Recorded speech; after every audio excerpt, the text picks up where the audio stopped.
Agora que você já está com o seu know-how técnico muito avançado, está na hora da gente profissionalizar ainda mais, utilizando funções em Python. Sim, funções, provavelmente você já deve ter visto as famosas definitions, as defs em Python. Você já deve ter visto isso daí em algum lugar, já deve ter visto, aberto algum script Python que tenha essas defs, as funções, e eu vou passar aqui para você como que a gente utiliza ela, para que a gente deve utilizar ela e principalmente quando e como a gente utiliza ela na prática mesmo. Então, sem mais delongas, eu acho que essa parte da explicação de funções vai ficar muito melhor para você aprender na prática mesmo, e não vou passar tanta teoria, e sim eu vou passar mais prática aqui para você nessas funções. Então, vamos aqui para a tela do VS Code. Como de costume, já vou abrir aqui também um novo arquivo, aula 06.py. Bom, beleza. Deixa eu limpar o terminal, vou abaixar aqui um pouco. Tá, para que serve uma função propriamente dito? Uma função ela vem para a gente economizar tempo, recurso e principalmente código. Sim, a gente vai reaproveitar, reutilizar código. Pense no seguinte, uma função ela sempre vai executar a mesma coisa sempre. Ela sempre vai executar a mesma coisa sempre. E é por isso que a gente deve colocar alguma lógica de programação que a gente precise reutilizar ela diversas vezes em o nosso código. Como vamos levar em consideração aquele momento que a gente estava fazendo, verificando se o usuário era maior de 18 ou não. Não tem por que eu ficar preenchendo ao longo do meu código todo sempre a mesma coisa. Se por acaso a idade for maior ou igual a 18, ele vai retornar um booleano, um true. Se caso contrário, vai retornar um false. Não tem por que a gente ficar colocando isso daí toda vez. A gente poderia reaproveitar esse cara aí também. Então vamos lá, ó. Deixa eu abrir aqui, vamos ver qual que era o arquivo que estava dentro do if. Aqui, ó. Idade, tal, beleza. Eu vou copiar esse script da aula número 1, vamos para a aula número 6 e vou colar aqui novamente, tá? Vou excluir. Tá, eu tenho uma variável chamada idade. E aqui eu estou fazendo esse cálculo. Vamos supor que ao longo do meu código eu preciso realmente de novo fazer esse cálculo aqui para saber se o usuário é maior de 18 ou não. O que eu faço? Eu posso criar uma função, uma definition. Em Python, as funções são essa nomenclatura def aqui que a gente espera de uma função. E aqui, como boa prática, os nomes de funções elas precisam ser muito sugestíveis do que ela vai fazer. Como, por exemplo, calcular idade maior de 18. Ok. Esse estilo que a gente está colocando aqui é o Snake Case. Então, é o mais conhecido aqui, no caso do Python, para a criação de funções.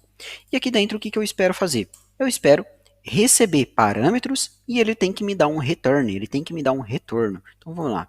Se por acaso eu fizer dessa forma aqui, ele não vai fazer nada, não vai acontecer nada aqui dentro. Eu tenho que colocar uma lógica aqui dentro. Então, o que eu vou fazer? Aqui dentro eu vou receber a idade. E o que eu vou fazer com essa idade? Lembrando que essa idade aqui é uma variável. Quando eu estou passando essa variável idade dentro da minha função, ela não necessariamente é essa mesma variável aqui. Por quê? Eu posso ter fora dessa definition, dentro dessa função, variáveis com o mesmo nome, que aqui dentro dessa função, ela vai se comportar ela vai se comportar da mesma forma, porém, com uma variável nova. É como se ela não entendesse o escopo que está por fora. Tudo que está lá dentro dela sempre vai ser zerado, resetado e sempre vai ser uma coisa exclusiva para aquela função sempre. Então eu estou passando aqui variável idade, e o que eu vou fazer? Idade maior ou igual a 18.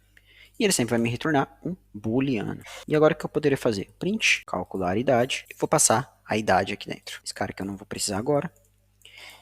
E eu poderia aqui executar print, aula 6. Executando, o que ele me retornou? Me retornou um false. Por quê? A idade, no caso eu estou colocando, tá certo. A idade full é maior ou igual a 18. Ela vai me retornar um true agora, ok. A idade é 20. Eu passei a idade aqui dentro. E aqui dentro ela está fazendo aquela verificação. Se a idade é maior ou igual a 18, vai me retornar um true. Caso contrário, ela me retorna um false. E aqui eu poderia ter toda essa lógica de programação que a gente tinha incluído anteriormente aqui, ó. Poderia fazer o seguinte, se por acaso, print, ok. E percebe que ela me retornou um none, porque eu não coloquei um return aqui.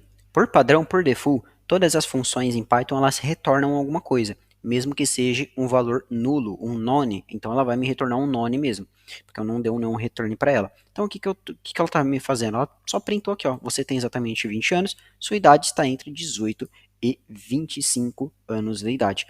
Bom, funções em Python, num geral, num escopo maior, ela é amplamente utilizada, e aqui dentro a gente pode colocar inúmeros cálculos, inúmeras funções e inúmeros casos de uso também. Vamos fazer mais um caso de uso aqui. Vou comentar esse cara. E agora vamos supor que eu quero calcular o desconto de algum produto. Eu tenho uma lista de produtos e eu quero sempre calcular o desconto dela, baseado no produto em si que a gente tem. Então eu poderia criar uma função, calcular desconto, e aí eu vou colocar aqui, ó, eu vou receber, o primeiro parâmetro vai ser o valor do produto e o desconto. Aqui eu poderia ter zero ou inúmeros parâmetros que a gente poderia passar aqui dentro.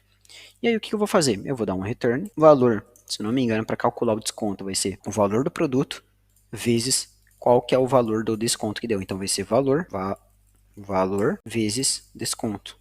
No caso, o desconto está em porcentagem. E aí o que eu vou fazer? Eu tenho produtos. Vamos lá. Produtos é igual uma lista de produtos. Olha só. Eu vou criar aqui uma lista de dicionários. Então, nome no notebook. Preço vai ser, sei lá, 899,90, que é um booleano, tá? Ponto 90. E ele vai estar com desconto de 50%. 0,5 de 50%. Então aqui eu tenho um produto, vamos colocar aqui mais, então eu vou ter outro produto, vou colocar aqui 4 produtos apenas. Então notebook, esse daqui vai ser um teclado, esse teclado aqui vai estar custando, R$159,90 e ele vai estar com desconto de 10%. Mouse, então vai ser um mouse, 159, esse mouse vai estar por R$59,90 com desconto de 50%. E por fim, esse é um headset. Esse headset vai estar custando 300, vou colocar 299,90. E esse também vai estar com desconto de 50%. Beleza. Aqui eu tenho uma lista de itens. Então tem uma lista de produtos. O que eu vou fazer? Eu quero verificar item por item. E eu sei a quantidade de vezes, eu sei a quantidade de itens que tem na minha lista. Aqui eu já vou utilizar o nosso for para isso, ao invés de eu percorrer manualmente item por item. Então vai ser produto, em produtos, vou até colocar aqui um enumerate, produtos, eu quero começar no item 1. Então vou colocar aqui, ó, print, calculando desconto do produto, vou colocar aqui o índice do produto tal, de nome, produto. Eu vou acessar aqui nome, ok, e aqui eu vou basicamente chamar a nossa função, colocar aqui, ó, desconto, valor descontado vai ser igual calcular desconto, e eu vou passar aqui para ele o produto, valor, produto, desconto. Eu vou colocar aqui um print, produto estava no valor, produto valor, e agora está por apenas valor desconto. Ok, vamos executar isso daqui. Opa, valor produto, calcular desconto, produto valor, deixa eu ver, valor, é preço, não é valor. Vamos executar novamente. Olha só, calculando o desconto do produto 1, notebook. O produto estava no preço de 899 e agora está por 449. E a mesma coisa para o restante. Então você viu o poder que tem da gente reaproveitar código. Se por acaso fosse para a gente colocar, eu poderia simplesmente colocar esse cálculo matemático aqui dentro desse last for. Só que vamos supor que o nosso script começa a crescer, o nosso sistema começa a crescer.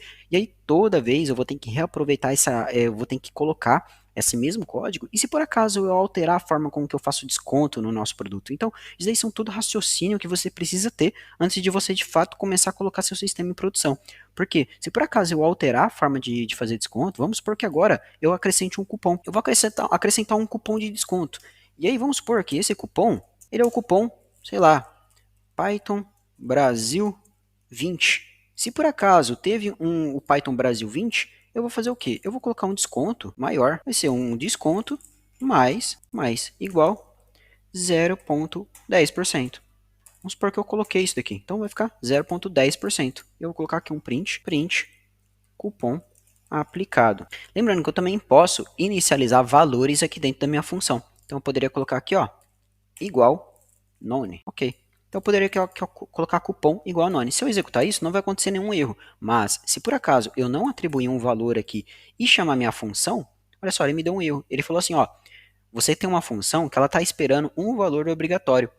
E aqui é o cupom. Se por acaso eu não passar nenhum valor, perfeito, tudo bem. E aí o que eu vou fazer? Eu vou fazer o seguinte, ó. O primeiro produto vai ser cupom e vai ser o mesmo cupom daqui, ó. Python Brasil 20. Beleza, o restante não vai ter esse cara aqui. E o que eu posso fazer? Eu posso colocar uma tratativa aqui dentro. Ó. Cupom é igual produto.get cupom ou se não, ele vai ser none. Ó, eu poderia passar aqui, ó, cupom é igual cupom. Vamos ver agora como que isso aqui vai ficar. Executo, cupom aplicado. O produto estava no preço de, e agora está no preço de 359. Vamos ver aqui como é que ele estava antes. Vou comentar isso, executar. Olha só, não apliquei cupom dessa vez, 449. Então apliquei mais 10% de desconto. Então você entendeu agora como que é o conceito de uma função. Por que, que a gente aplica essas funções e como que isso aqui vai ampliar o nosso know-how e a nossa flexibilidade dentro do nosso sistema. Então, essa aula foi um pouquinho mais longa, mas é importante que você saiba a finalidade dessas funções que a gente vai usar muito ao longo dessas aulas aí nos próximos módulos. Bom, te vejo na próxima aula e lembrando, se você está gostando desse conteúdo aqui, fortalece a gente no canal. A gente está com uma meta de bater 700 inscritos até o final desse ano aqui. Então, comenta ali, se inscreve, dá like aqui, recomenda para aquele seu amigo que está aprendendo, está precisando aprender Python também para se destacar no mercado e já recomenda nossos conteúdos aqui também, ok?